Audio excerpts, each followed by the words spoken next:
బంజారాహిల్స్లో ఘనంగా అంతర్జాతీయ ఆదివాసీ దినోత్సవం నిర్వహించారు.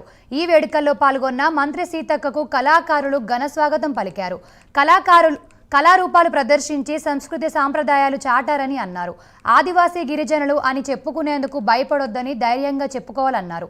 అందరూ ఉన్నత చదువులు చదువుకొని మంచి స్థాయిలో ఉండాలని సీతక్క తెలిపారు.